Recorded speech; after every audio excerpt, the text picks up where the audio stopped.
Welcome, friends. Welcome to our show, which still doesn't have a name, yet we are still here, and it's me, Brian Stanislavski, and Maria Chernat. Hello. Hello. Today, we would like to discuss a relatively broad topic that is the left and its very moderate or very poor, one should say, successes in our region. In terms of politics, bold politics, it's very difficult to spot a country or a period in our most recent history when the left, being in power, would actually carry out policies that would enable it to stay in power and to develop its identity, platform, and a consistent program. So today, the question is, why is the left, or why has the left been consistently losing in our region for the last decades? And particularly, why is it so visible and so obvious now? Maria, please start with a kind of general description of how the Romanian political scene actually looks like. Who are the main players? What are the organizations that are the most important factors in Romanian politics today? So this is what I intended to do in the first place. In order to discuss why the left is losing today, we have to take a broader perspective on the political landscape here in Romania. For the last 30 years, there was not a real left, or not a real left in terms that we are defining it today.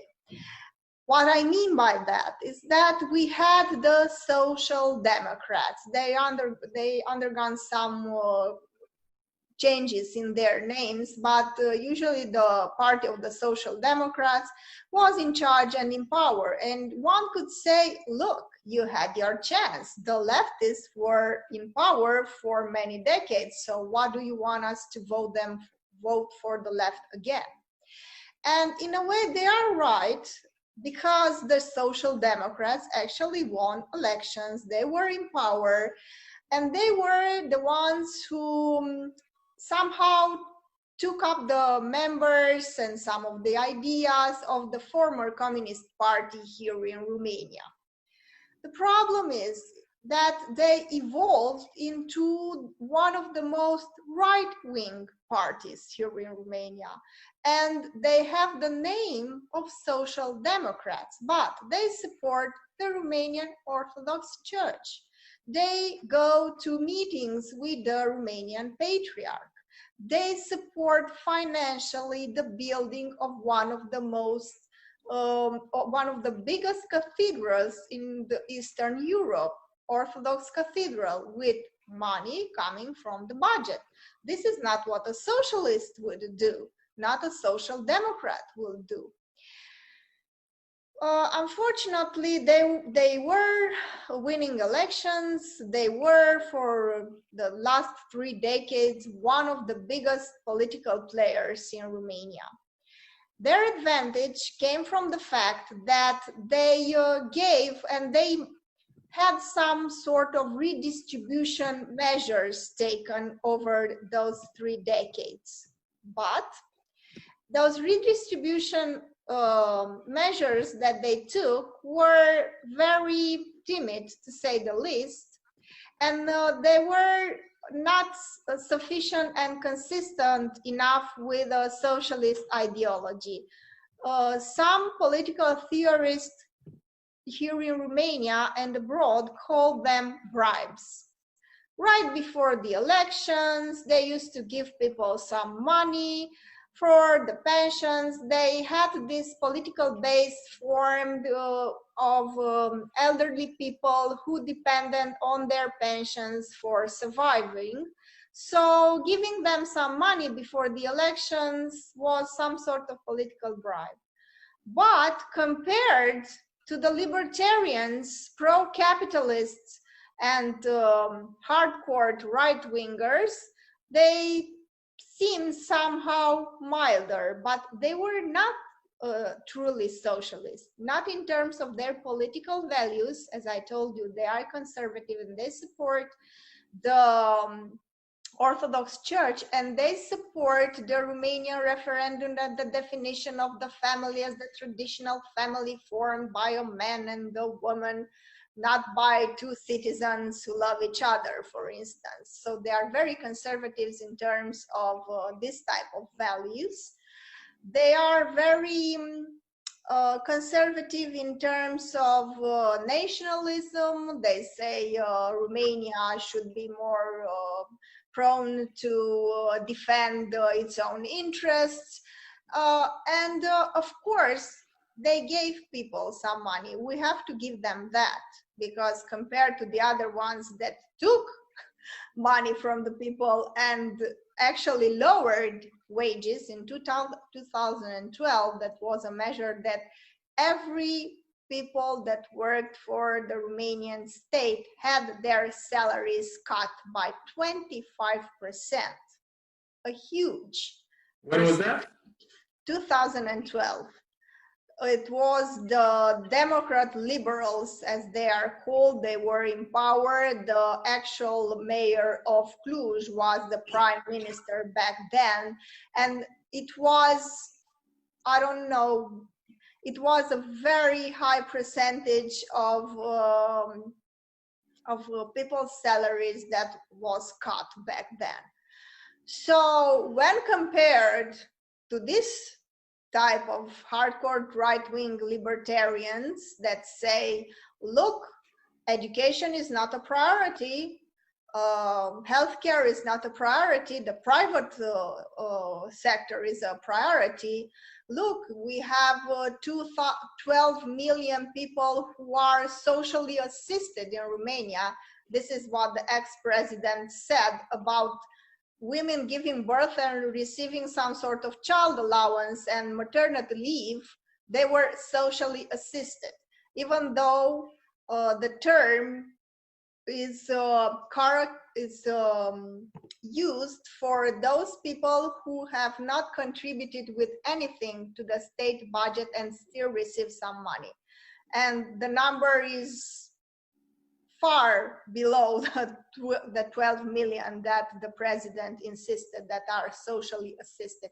And this term, socially assisted, is a very negative one. It's almost like a slur that is being uttered to say something bad about the person who is lazy and living on the back of the private sector, who is like a very thin but hard-working man. This was the metaphor that the president used. So when compared to this type of individuals, the Social Democrats seemed a little, let's say, they were a milder version of the right-wing policies that we had to endure during those 3 decades of neoliberalism.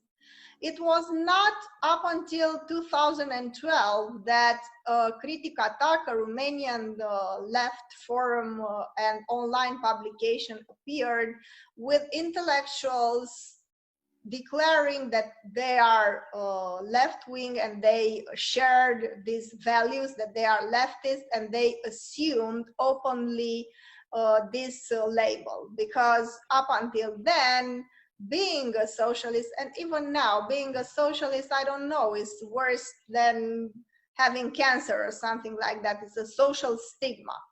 To say that you're socialist, that you're a leftist, is something that you not want.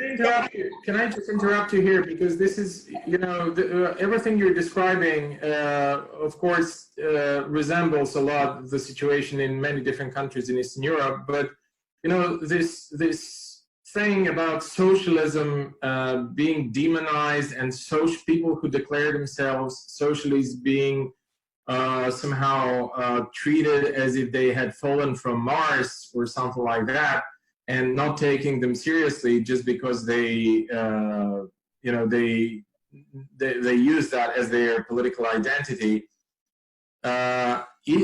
Is there not even a slightest shift in that culture, especially if we take into consideration that since 2008 to 2009, since the previous crisis hit the world, anti-capitalism and socialism, they became, well, they have always been, but they became even a stronger brand, politically speaking. They became more and more legit. They were, even in the West, they were like, these were trends and political trains of thought that were recognized as valid. So the general global situation, the crisis that I mentioned, it validated these ideas. And has it not had any effect at all in Romania? Romania is a very interesting case of being very right-wing and being more pro-American than the Americans themselves, being more pro-army than the army itself, and being more racist than even the most racist people in the US. Because unfortunately, what we are seeing now is some intellectuals that are trying to fight against the mainstream political agendas here in Romania, but being labeled as a leftist has not changed very much. It's a social stigma, still is a social stigma. And what we are seeing is even an offensive taken again by the Democrat liberals. As I told you, they voted a law in the Senate that they wanted to ban all discussion about gender in Romanian universities.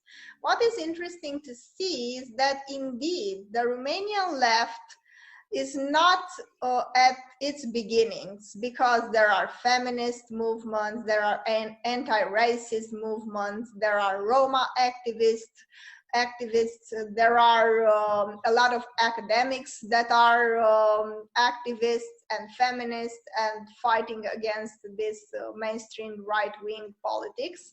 So the landscape is a little bit more diversified, and what we are seeing now is that we even had a political party, as I told you, Demos, Democracy and Solidarity, a political platform, a political party, and it still exists. And that's something very new, and let's say it gives us reason for being a little bit more optimistic in terms of the political landscape. But unfortunately, it is only somewhere on the fringes of the political debates. It is not something important. Okay, but what you said is a bit worrying, because if I understood correctly, you said the situation now is not as bad as it used to be, I don't know, some time ago, but you referred to the past.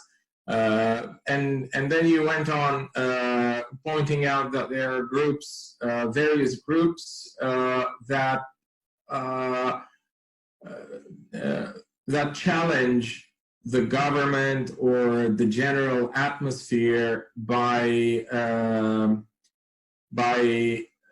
taking on various human rights related topics like Roma support groups, feminists, and so on and so forth. And I think that's, of course, very good. But then there's the question, where is the left, which doesn't challenge just the cultural and the ideological sphere of the current reality, but where is the left that challenges the politics and politics themselves and economics? And is there Are there any alternative circles in this respect? Well, here you hit a very, I don't know, vulnerable point in our discussion, because unfortunately, the current Romanian left and the current Romanian activists are mainly formed by intellectuals and people from the academia that are very prone to discuss in terms of the cultural war and to engage in ideological debates and debates about ideology and in terms of identity politics and support for certain groups, human rights groups. Unfortunately, also Demos was one of those parties who was divided according to those who thought of themselves as being more radical in defending minorities, sexual minorities, and those who were more liberal, to say the least. And the problem is that the Romanian unions, we had a lot of unions, but in 2012, the same government that cut off 25% of the salaries of the people working for the state, the same government just crippled the Romanian unions. Now, to form a union in Romania, you have to have the signature of at least 20 people. If you are a small firm, like my department is formed by 6 people, how could I form a union at my university if we are 12 people in the whole department? You know, it is impossible. And when you have these chains, like the ones who sell food or supermarkets that employ a lot of people that are not working in the same facility, it is very difficult to unionize. It is very difficult to get 50% of the people, or 10%, or even 10% of the people to get them to unionize. Then there was a law that prevented companies from firing the union leaders, and it was also abolished. Now it is perfectly legal to fire the union leaders. And basically we have what we call a collective contract in every industrial or commercial sector of the economy. We have this type of collective contract, work and labor contract, and it was also abolished back then. So the 2012 was the year where the Romanian unions were crippled. That in terms of unions. Okay, so basically there is no labor movement. Politically.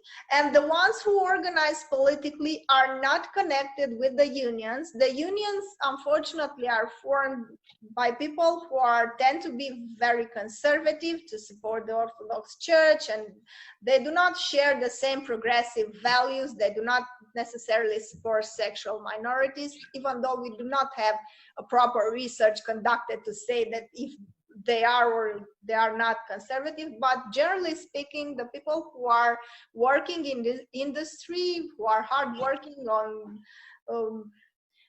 all sorts of industrial sectors here in Romania, are not the most progressive people that you can find. And you have a clash between those who are defending the sexual minorities and which again, it is a very good, honest, and a fight that has to be fought.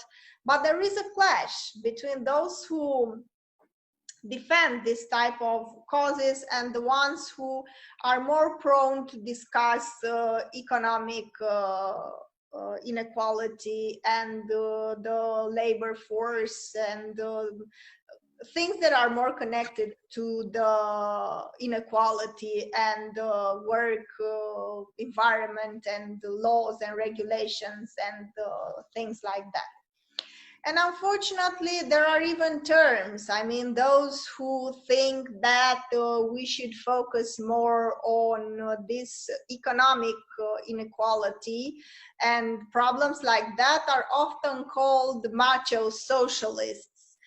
Suggesting that they are not sensitive enough to the feminist agenda, or that they are class reductionist, or that they are not sensitive to the intersectional dimension of oppression. And I think these are very, very interesting and important debates to be, that we must have. It's a sign of, I don't know, us getting more mature, I think, but at the same time, it's also a reason of division and endless fights that mainly occur on Facebook that are not going to help us get anything real done. Well, again, I think that's also very important what you said at the very end, because most of these fights, they actually do happen on Facebook or on platforms like Facebook. And the problem is, from my perspective at least, it wouldn't really be important if they only happened there, had there been any other left outside the Facebook discussion groups or platforms like that. So I think this is a very serious problem. Like, as long as most of the energy of the left leaders, opinion makers, experts, whatever, is invested in discussing mostly online with other people who are not sensitive enough, who have not had the same experience, who have not been through the same kind of process, and that's the role. At least that's how I've always how I have always been viewing this, and this is the role that the so-called identity politics play, because you can have an endless list of identities. It can grow and grow, and it can grow forever, because there are no two people with identical experiences in their life in terms of their whatever ethnicity, nationality, sexuality, all kinds of stuff, right? So that's how I always have been perceiving it, that the role of identity politics is to continue to split the society, to create divisions, and to create an artificial impression that we are not one, that that everybody is for themselves, with their experience, with their desires, with their with their own mindset, basically. Whereas and you use that word, whereas when you try and appeal to, for example, the class point of view, and say that come on, I mean, there are actually economic bottom lines which unite us, or could be uniting for us, then you're called names like reductionist, which is a complete nonsense in and out of itself, because the term class is actually a broad term, much broader than any identity I can think about. And how can you even say this is reductionist? This is not reductionist. This is actually a broadening thing. This is a broadening perspective. So I have a feeling that while identity politics might be important and might be employed, and emotions and desires and individual development of people, it might be, or it should even be, a part of say a consistent left platform. I just don't see how you can, particularly in our region, which is well, not so familiar with these ideas. They are new to our peoples. So I don't see how you can actually run on that. I mean, you can, of course, it makes sense to like include that in your programmatic documents, and it makes sense, to change the laws and to enable all kinds of affirmation of identities. I think it's absolutely correct thing to do, but I do not see how it can be the core of any kind of left-wing political organization that would actually consider, fighting for power, which is what political parties and or organizations, are formed for, at least theoretically. I don't see how we can avoid it. I mean, I think it's a debate worth having. I think I don't agree with we have a sort of the Romanian intellectual that it always criticizing the left. Not only that we are just a few people trying to fight the mainstream politicians, but we have some of us who saying you are not doing the right thing. I don't condone this type of attitude. We are doing what we can. We have a professor here in Romania that always stand and tell us, you are not militant enough, you are not activist enough, you are not going to the factories to talk to the people who are hard working there and their contracts are not being I don't know, honored by the employers and stuff like that. But okay, this is how the Romanian left looks like right now. The Romanian left was formed recently by intellectuals in academia and in artistic and theaters, and the first Roma activists are actors themselves. Well, this is it. This is what we have as weapons, let's say. And there's no point in saying, look, by starting from now on, you should all go to the factories and discuss in Marxist and class terms, because this is not going to happen. Yeah, okay, look, but I want to make a remark here. I want to make a remark here because maybe it came through in a wrong way. I wasn't trying to say that my advice is that all the academics should now go to the factories, because this experiment... But we have here in Romania somebody that says that. Yeah, okay, but just let me just say that this kind of experiments, they were conducted, and you know, the history of the left in Europe knows this kind of examples, and they failed because I think it even has a name. It's called workerism. It's the kind of thing that everybody now has to not only contact with workers exclusively, but also they have to behave like workers. I don't know, have the kind of adopt a new identity despite the fact that they were not workers themselves. So no, I don't think it's a correct thing to do. And obviously you have to start somewhere. And obviously, if you have intellectuals in your area, then you can do some intellectual work. I wasn't trying to say that now everything has to shift.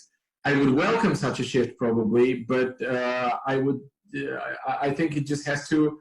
I mean, it has to happen in a natural way. Like, I mean, people have to be somehow recruited somewhere to some kind of left organizations, and you know, these left organizations, as they grow, they can become, you know, active in all kinds of circles, be it intellectual, be it workers circles, be it labor unions, be it whatever. You know, I'm just worried in a way that, well, I explained my attitude towards identity politics, and also, you know, the question of academia is very important here, because I think that it's not a uniquely Romanian phenomenon. I mean, it's obviously there are some characteristics which are unique for Romania, like, I don't know, your social democrats collecting money or donating budgetary money to, you know, buy, sorry, not buy, but build a church. Okay, that's weird. But otherwise, I think that this kind of the identity politics element plus the academization, so to say, of the left in Europe is the effect of the labor movement in general in Europe retreating for the last, I don't know how many years, since the 80s, since Thatcher, Reagan, and you know, and the fall apart of the Soviet Union. So since then, there's like a constant retreat, and you know, the sphere which the labor movements sort of free because they don't control that anymore, and they keep retreating. This is where, you know, these elements come in, and I'm not trying to say that they are necessarily toxic or something like that.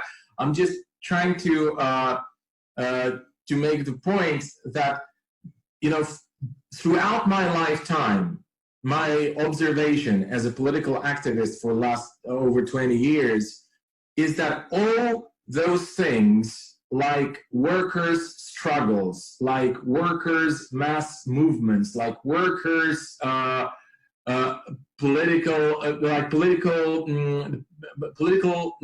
behavior of the working class in general, the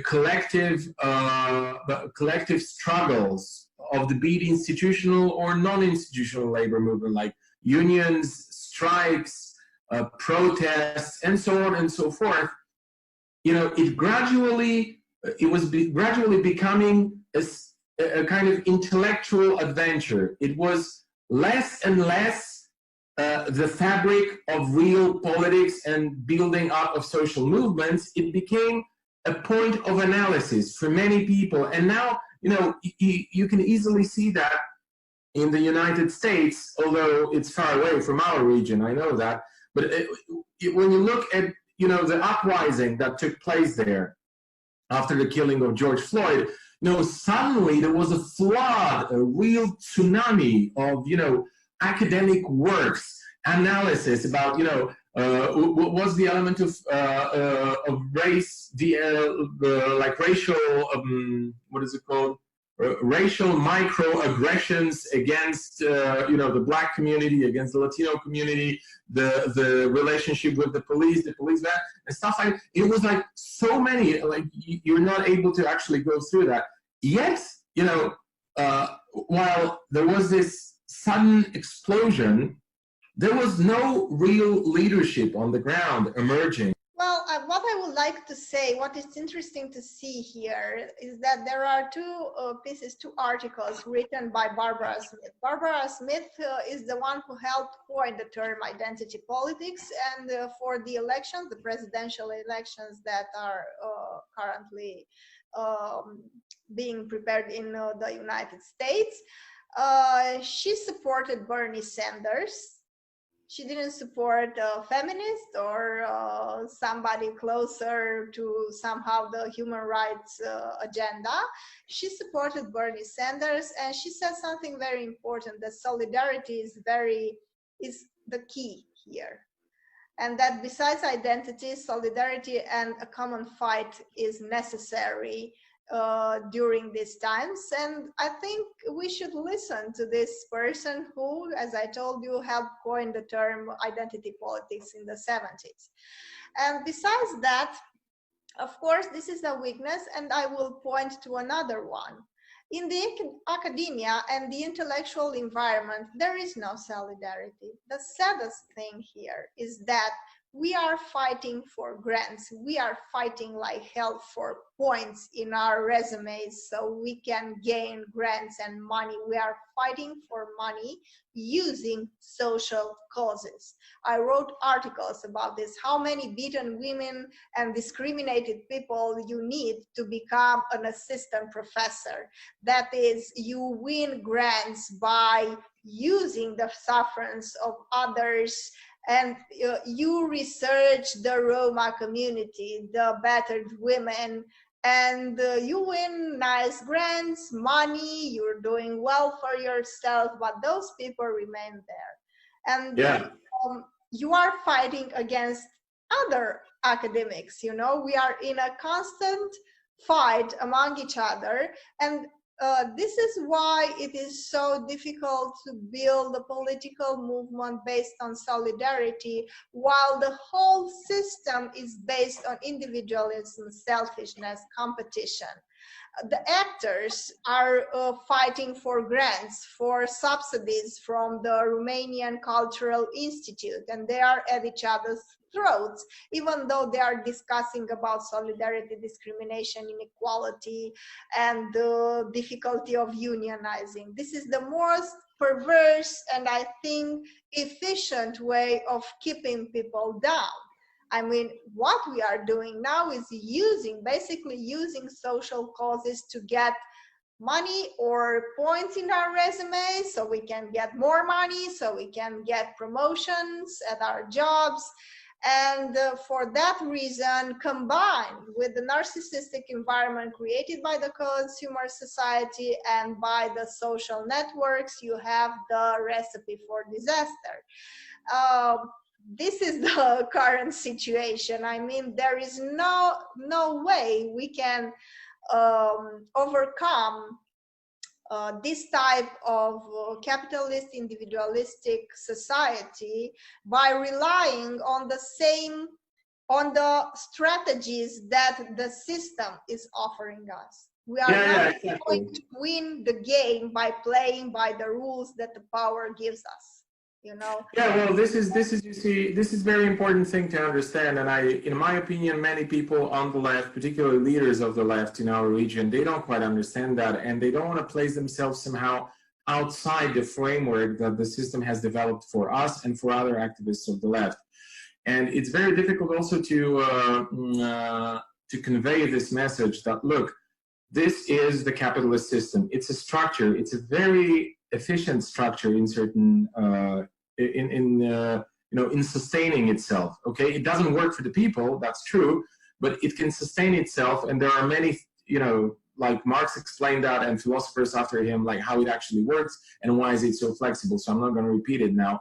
But one of the elements of the flexibility of capitalism is that it develops a kind of culture that enables people who think, they have some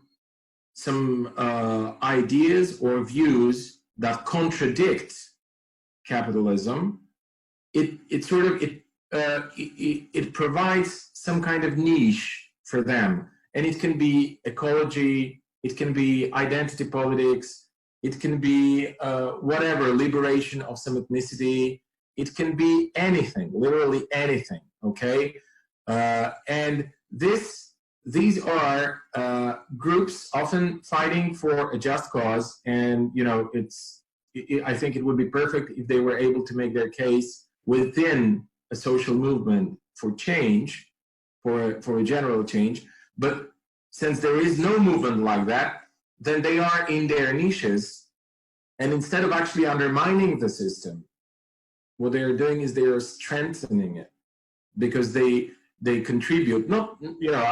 I'm not trying to say they do that consciously, but what they are doing is they are creating the impression that there is some kind of pluralism in terms of ideas, in terms of views, in terms of philosophy, in terms of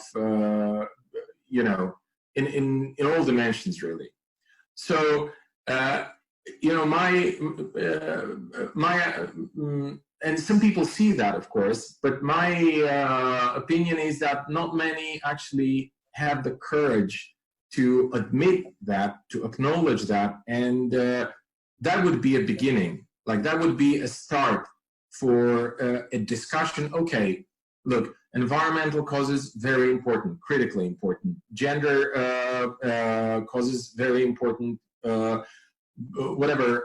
Whatever ideas, okay, which are related to changing the world are very important. But then, where is the general basis for all these struggles? How do you form that? How do these people come together? Who organizes them? And I think that these are the questions that left leaders should be asking, even if they don't have answers. Well, I completely agree, because nowadays what we are seeing that at least the Romanian left, but the left all over the place, is functioning like some sort of corporation. You have the feminist department, then you have the animal rights department, and they do not overlap. They don't have common meetings. Everybody's focused on their perspective, and they are not willing to compromise. And I think part of this is orchestrated by the secret services, and the power is not coming by mistake.